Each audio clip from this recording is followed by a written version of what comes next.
አርስተ ዜና ምክትል ቀዳማይ ሚኒስትር ተመስገን ጥሩነህ ሎሚ ኣብ ክልል ኣምሓራ ዞባ ሰሜን ሸዋ ንዝርከቡ ፓርክ አግሮ ኢንዱስትሪታት ተመልኪቶም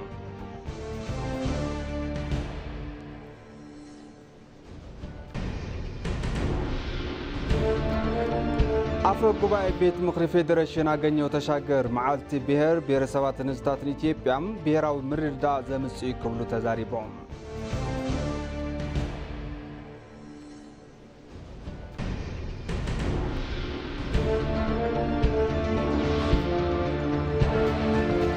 ኢትዮጵያ ናይ ዓርስኻ ብምንኣስ ናይ ካልኦት ብምግዛፍ ኣብ ከይዲ ታሪኻ ብዙሕ ነገር ከም ዘኽሰራ ተገሊጹ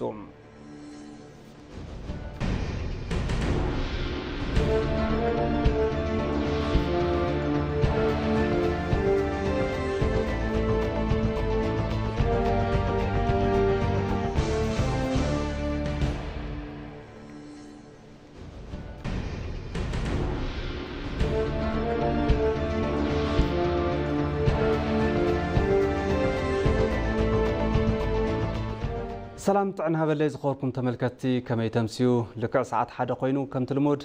ما زينا حزنا مصينا زيناتات اندامراكم ساهم صنه انا ابراهيم فسام فلما بحصر زيناتاتنا كنجمرم مكتل قداماي مينستر تمسكن ጥሩነህ لومي اب كلل امحرا زوبا سمين شوا نزركو بارك اغرو بروسيسينغ فابريكا سيراميكسن فابريكا بلب ورقتن تملكتهم زوم عبيت فابريكاتات اب عود اندستريز جمرنايو حغراوي ريفورمن تغبران وصيت ناتر ايلو كم زخونو ون هياو مسكرات يوميلوم اب زوا سمين شوا استملكتنايوم فابريكاتات افريت بمخانوم حدوش حفتي ناب قطبا كدمرو كم زخلو تزاريبوم سلامن تغهاتن انتهاليو فابريكاتات نلمعات زيغاتات نلوط هاجرون ناب زلاقي معباله كم زسقوم زوبا سمين شوا مرأي ايا كبلو غليصوم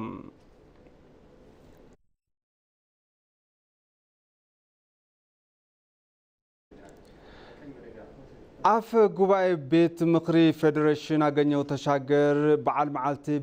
بيرسباتن زتاتن اثيوبيا بيراوي مرددا زمصي كبلو تزاريبوم مبل عسرا بعال بيرسباتن زتاتن اثيوبيا ديمقراسياو مرددا نهبره بيراوي حدنت بزول مري حساب كخبريوم مريح قالتي بعال ملكيتو لومي ابستسناد مدرق تنتنا افغباي اغنيو تشاغر كم زغلصو معالتي بيرسبات اثيوبيا حونت اطنخيرو زغصليوم اب زحلفو ناي لوط عامتات تي بعال انتخبر بيرسبات مننتوم نخغلصون ناي كال مننت كريون كم استغبر تزاريبوم مبل عسرا بعال بيرسباتن استاتن اثيوبيا باتحا براينت بيت مقري فيدريشنن باسنادانت كلل ماخلاو اثيوبيان اب كتما خوسانا 29 حدار 2018 عام تمرت كخبر مخانو تملقيتم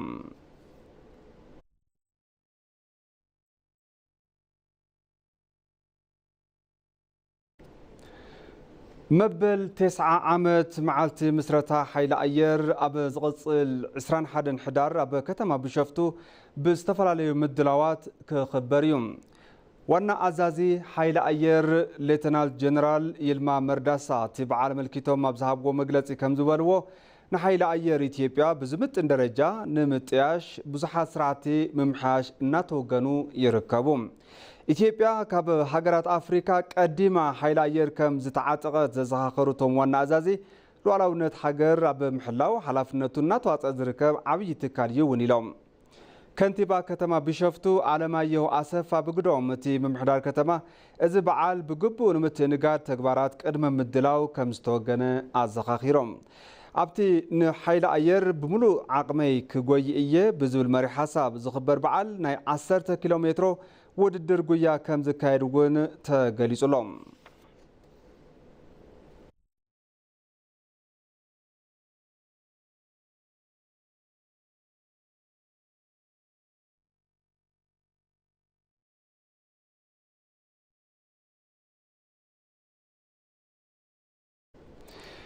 حبراوي حفتي حزب ኢትዮጵያ بمكنخان نمخبار حبراوي مسل ድማ بحدنت أطوم بال وسان مخانو شماغلتات عادي زوا قلم ولغا كتما دنبي دولو غليصوم ኢትዮጵያ በዓልቲ ዋና ዝተፈላለዩ ብሔራትን ሃይማኖታትን ምዃና ዝገለጹቶም ሽማግለታት ዓዲ እዛ ሃገር ሉዓላውነት ሓልያ ንዘመናት ዝጸንሐት ምዃና እዮም ተዛሪቦም ዘለዎም ንሓበራዊ ጉዳያት ትኹረት ብምሃብ ብተሳትፎ ዜጋታት ዝተሃነጸት ሉዓላውነታ ዝተሓለወን ዝለምዐትን ሃገር ንምፍጣር ኩሉ ክረባረብ ከም ዝግባእ እቶም ሽማግለታት ዓዲ ጻውዒት ኣቕሪቦም ክብል ቤት ጽሕፈት ኮሚኒኬሽን ዞባ ቄለም ወለጋም ጸብጺቦም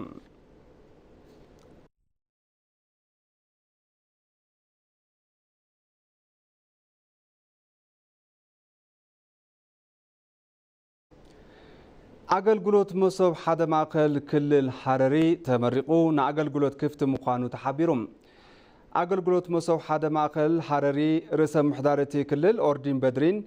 ምክትል ኮሚሽነር ኮሚሽን ፐብሊክ ሰርቪስ ፌደራል አልማዝ መሰለን አበ ዝተረኸብሉ ተመሪቁ ንአገልግሎት ክፍት ምዃኑ ተገሊጹሎም ኣብታ ከተማ ዝተሃነፀት ማእከል አበ ቀዳማይ ምዕራፍ አበ 7 ትካላት 22 አገልግሎታት አዋዲዱ ዝህብ ምዃኑ ተፈሊጡሎም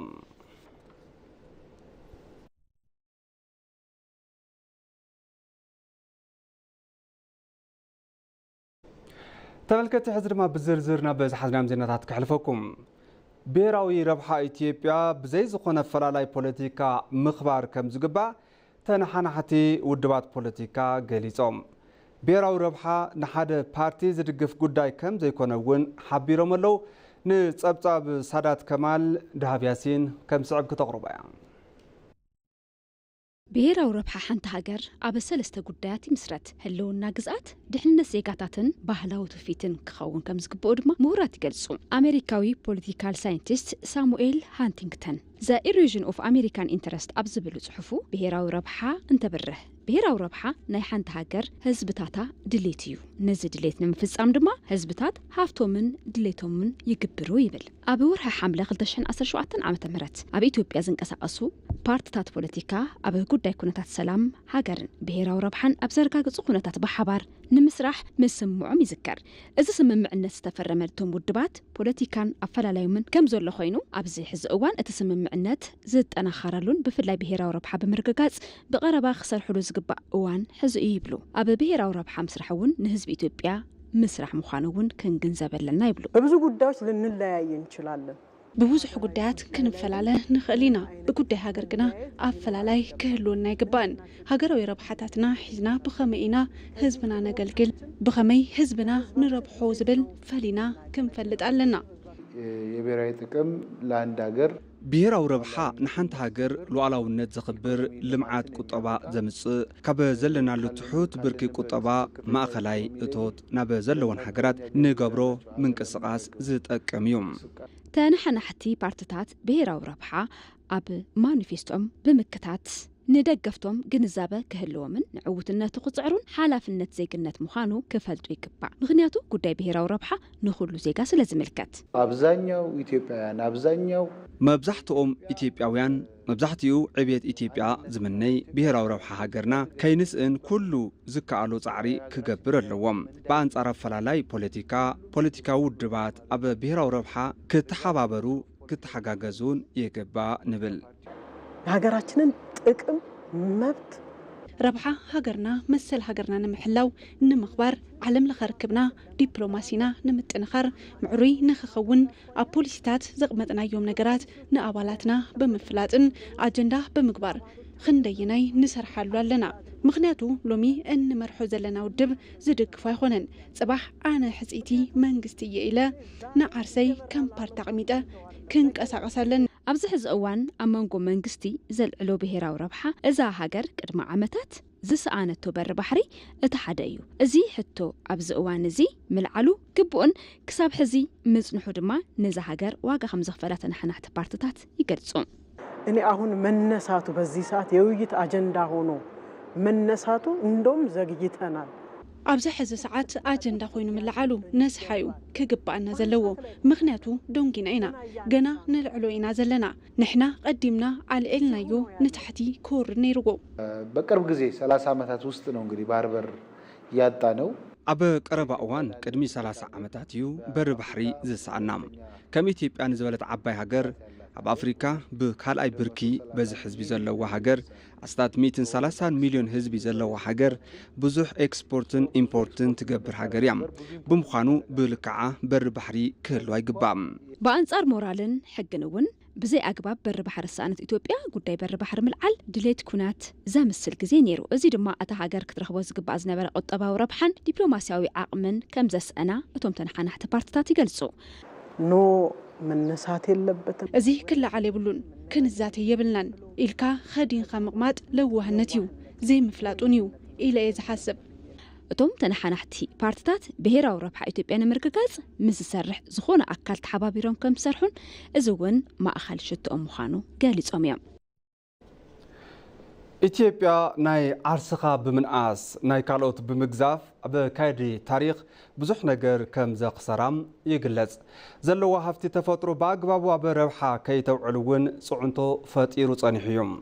ናዝሬት በሪሁ ኣብዚ ጉዳይ ዝርዝር ኣለዋ ተኸታተልና ንመለስ ኢትዮጵያ ኣብ ውሽጢ ኣሽሓት ዘመናት ታሪኽ ዘለው ምስ ኪነ ህንፃ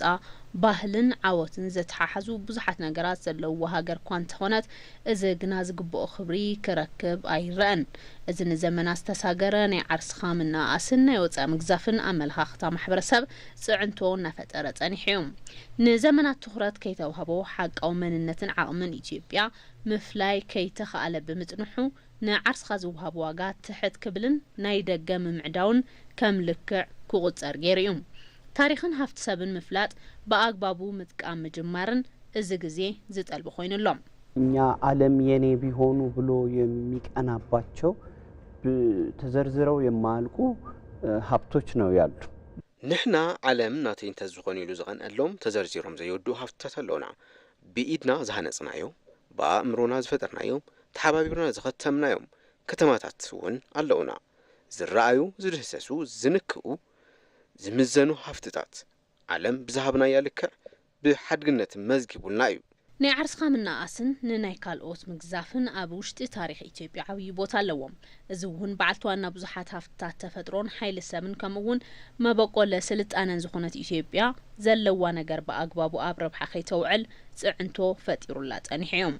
ለምን እንደዚህ አይነት አባባል ከየት እንደመጣለ ንምንታይ ከምዚ ዓይነት አባባላ ካበይ ከም ዝመጸ ኩሉ ግዜ የደናግረኒ ሓደ እዋን ከም ዋዛ ኮይኑ ኢትዮጵያውያን ሰዓት ኣየኽብሩን ዝበሃል ኣዝዩ ዘሕዝን ንደቅና እዚ ክነሕልፍ የብልናን ኣብ ኢድካ ዘሎ ወርቂ ዳርጋ ጨርቂ ከም ዝበሃል ኢትዮጵያውያን ኣብ ኣፍደገ ገዝኦም ዘሎ ሹሻይ ከይረኣዩ ንሩሑቕ ከማዕዱ ዘመናት ሓሊፎም እዮም ኣብዚ እዋን ግና ነዚ ንምቕያር ከይድታት ኣለዎም This is my second time in Addis እዚ ካልኣይ ጊዜ እዩ ኣብ አዲስ አበባ ኣዝያ ደስ ትብል ከተማ እያ ኩርዓት ኣፍሪካ ዝኾነት ከተማ እያ ሎሚ ዱባይ ኣብ ኣፍሪካ ርኤ ኣብ ኣፍሪካ ካብ አዲስ አበባ ተሓይሽ ከተማ ኣይረኣኹን ደጋጊመ ክመጽእ It's a nice place to be and I'll be here again and again ኢትዮጵያን ካብዞም ንዓርስኻ ዝወሃብ ግምት ምትሓት ዘምጾም ኣለታው ጽዕንቶታት ብምንጋፍ ብናይ ዓርስኻ ታሪኽ መንነት ባህልን ቋንቋን ምኹራዕን ምግዛፍን ከም ዘድሊ ይግለጽ ሓበራዊ ተረኽ ኢትዮጵያውያን ምዕባልን ሰላምን ሃገር ኣብ ምርግጋጽ ዘይትካ ግደ ከም ዘለዎ ኣብ ታሪኽ ዝተርኣየ ጉዳይ እዩ ኣብ መንጎ ኢትዮጵያውያን ዘለው ጸጋታት ሓበራዊ ታሪኽ ክጎልሁን ክምዕብሉን ብምግባር ምዕባልን ዕቤትን ሃገር ምርግጋጽ የድሊ ኣባዲ ደመቀ ተወሳኺ ኣለዎ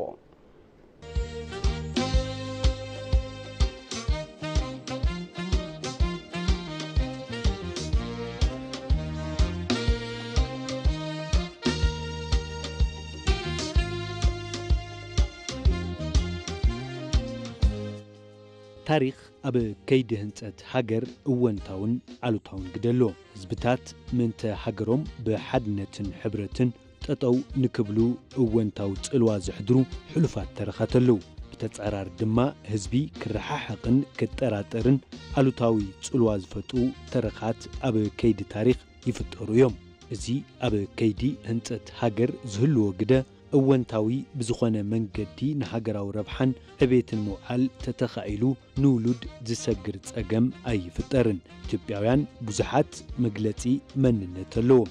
ናይ ባዕሎም ባህሊ ሃይማኖት ቋንቋ ከም ዘለዎም ኩሉ ብሓበራዊ ተረኻት ዝተኣሳሰሩ እዮም ፖለቲካዊ ምክፍፋልን ፍልልያትን ዘይውስኖ ጸጋታት ዝተዓደሉ ኢትዮጵያውያን ሃገር ሓልዮም ምስጋር ክኢሎም እዮም ብሔር ብሔረሰባትን ህዝብታትን ኢትዮጵያ ኣብ ዓድዋ ብሓድነትን ሕብረትን ዝኸፈልዎ መስዋዕትነት ምእንተ ህላው ህዝብን ሃገርን ምዃኑ ዓብይ ኣብነት እዩ ትልቅ የታሪክ አንድ ቤንችማርክ كما حدا عبي تمكرو وي عمدي تاريخ تغيرو كوسد زخل اوت عدوايو عدوا كاب إثيوبيا حاليفو افريكاوያን افريكا امريكاوያን كابزي بتوسخي ندق سبات نጻነት ክብሪ ዝውክልዩ እዚ ድማ ሓደ ዝገብረና ሓድጉ ውርስና እዩ አድዋ እንደ ሁለተኛው ዓለም ጦርነትና እንደ አንደኛው ዓለም ጦርነት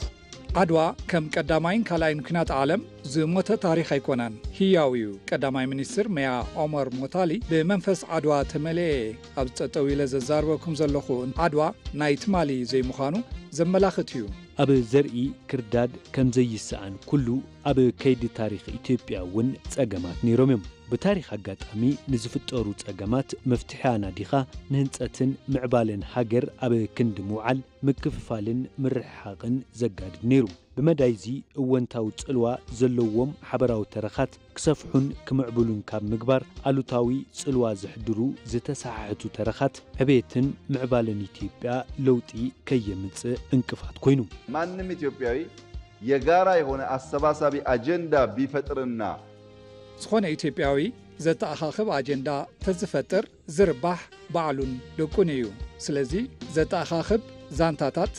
ወይ ከዓ ግራንድ ናሬሽን ነረብሓ ፖለቲካ ዘይኮነስ ከም ሃገር ንምምዕባል ንምስጋር ንምዕባይ ዝኽእል ስለ ዝኾነ ተኣኻኺብና ጥንኩር ውዳበ ብምፍጣር ምዕብልቲ ሰላማ ዝሰሓለወት ሃገር ንፍጣር ኢትዮጵያውያን ሓበራዊ ተረኻቶም ተሓንጊጦም ብሓባር ጠጠዋብ ዝበሉሎም እዋናት ዓውት ዓድዋ ደጋጊሞም ምፍጻም ከም ዝኽእሉ ብተግባር እናመስከሩ መጽኦም እዮም ኢትዮጵያውያን ብሓድነት ዘፋቕሩ ብሕብረት ዘተኣሳስሩ ሓበራዊ ተረኻት ክጎልሁ ብምግባር ኢትዮጵያ ዝጀመረቶ ዕቤትን ምዕባልን ኣብ ዝሓፀረ እዋን ኣሳሊጥካ ምፍጻም ይከኣል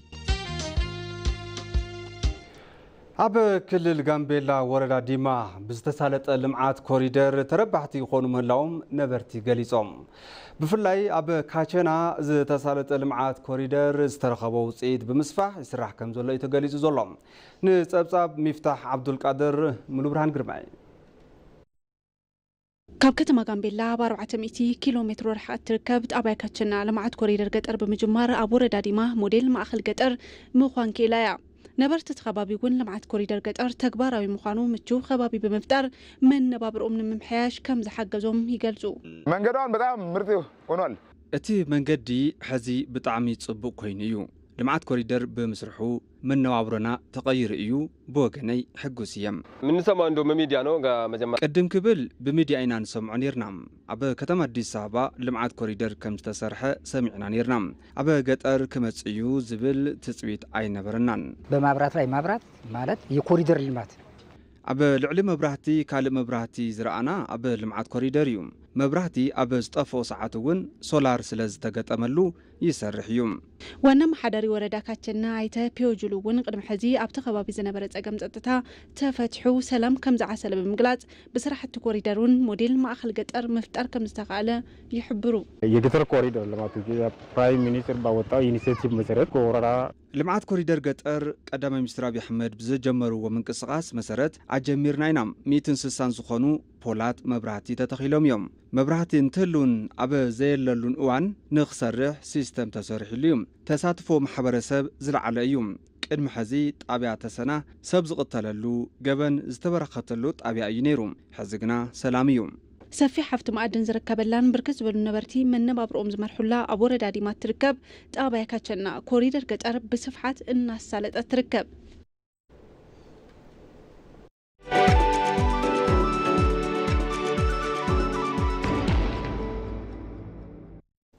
ሕዚ ድማ ናብ ዜና ዕዳጋ ከስገረኩም ኢትዮጵያ ማእኸል መፍረይት ኢንዱስትሪ ንምግባር ዝተጀመሩ ስራሕቲ ልዑል ውፅኢት እናተረኸበሎም ከም ዝኾነ ሚኒስትር ዴታ ሚኒስትር ኢንዱስትሪ ታረቀኝ ቡሉልታ ገሊጾም ኣለው ቶም ሚኒስትር ዴታ ምስ ግልጋሎት ዜና ኢትዮጵያ ብዝነበሮም ጻንሒት ኢትዮጵያ ማእኸል መፍረይት ኢንዱስትሪ ንምግባር ብትኹረት እናተሰርሐ ምዃኑ ብምግላጽ እዚ ድማ ንፈጠራ ዕድል ስራሕ ልዑል ኣስተዋጽኦ እናበርከተ ከም ዝርከብ እዮም ሓቢሮም ዘሎም ምህርቲ ብምፍራይ ናብ ወፃኢ ኣብ ምልኣኽ ከምኡውን ካብ ወፃኢ ዝኣቱ ምህርትታት ብፍርያት ውሽጢ ዓዲ ኣብ ምትካ ዓብዪ ውፅኢት እናተመዝገበ እዩ እውን ኢሎም ኣብዚ ሕዚ እዋን ዋሕዚ ኢንቨስትመንት ከም ዝወሰኸ ብምሕባር ብፍላይ ድማ ዞባታት ፍሉይ ኢኮኖሚ ልዕሊ 60 ሚእታዊ ዘፍርዩ ዘለዉ ሰብ ሃፍቲ ውሽጢ ሃገር ከም ዝኾኑ ኣረድዮም እዮም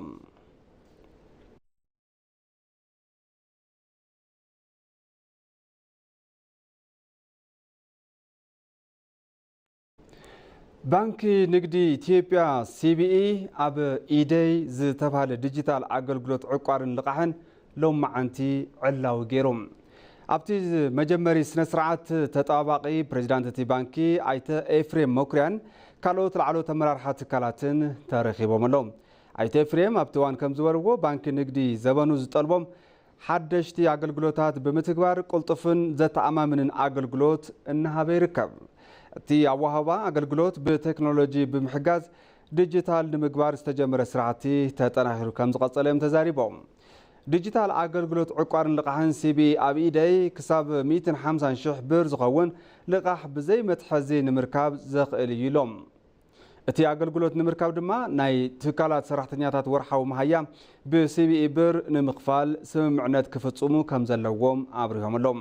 እቲ ኣገልግሎት ብቐዳምነት ንሰራሕተኛታት መንግስቲ ተረባሕቲ ንምግባር ግንዛቤ ምሃብን ካልኦት ኣድለይቲ ምድላዋትን ተገይሩ እዩ ተባሂሉ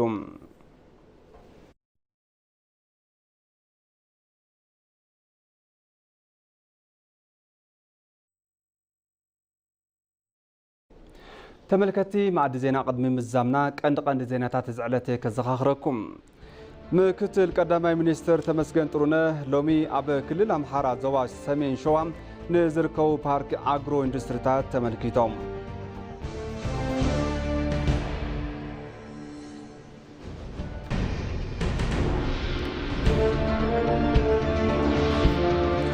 አፈ ጉባኤ ቤት ምክሪ ፌዴሬሽን አገኘው ተሻገር መዓልቲ ብሔር ብሔረሰባትን ህዝብታትን ኢትዮጵያ ብሔራዊ ምርዳ ዘምጽእ ክብሉ ተዛሪቦም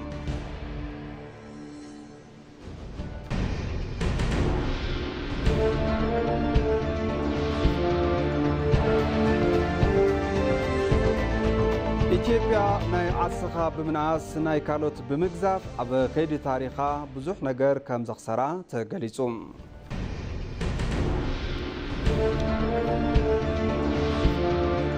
ባርከስ ተመልከቲ ማዕድ ዜና በዚ ዛዚምና ስለምክታልኩም ኣዝና ነመስግን ሰላም